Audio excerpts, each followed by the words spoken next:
আসসালামু আলাইকুম ওরহমতুল্লাহি ওবারাকাতুহু। আজকে সোমবার, আবারও চলে এলাম। তো আল্লাহ তাবারাক ওয়া তাআলার সম্বন্ধে দু চারটে কথা না বললে নয়। তো এই যে বৃষ্টি হচ্ছে, এই বৃষ্টি হওয়ার কারণ কি?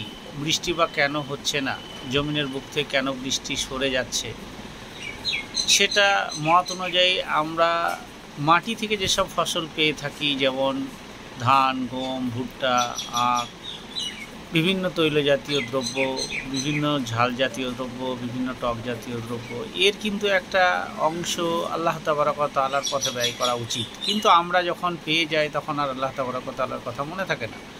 তো সেই সুবাদে আল্লাহ তাবারক ওয়া তাআলা এই অসুর যে নামক যে জিনিসটি, যে আমার 20 মণ ধান হয়েছে, আমাকে 1 মণ অসুর হিসাবে বাদ দিতে হবে এবং আবার কোনো ফকির মিসকিন মাদ্রাসা মসজিদকে দিতে হবে, এই ভাবনা নেই। তখন ভাবি আমার 20 মণ মালই আমার, টোটাল মালটা আল্লাহ আমাকে দিয়েছে মানে আমার। কিন্তু ওই 20 মণ থেকে আল্লাহর নির্দেশ, আপনাকে জাকাত আদায় করতে হবে বা ওসর আদায় করতে হবে। 20 মণ ক্ষেত্রে 1 মণ আপনাকে সঙ্গে সঙ্গে ডিভাইড করতে হবে। আর ওই 20 মণের সঙ্গে যদি আপনার ওই 1 মণ মিশে থাকে, তাহলে আপনার খাবারটা টোটালি হারামে পরিণত হয়ে গেল। আপনি যদি জাকাত আদায় না করে থাকেন, তাহলে অতি শীঘ্রই আপনার ফসলের জাকাত আদায় করুন এবং আল্লাহর পথে চলার চেষ্টা করুন।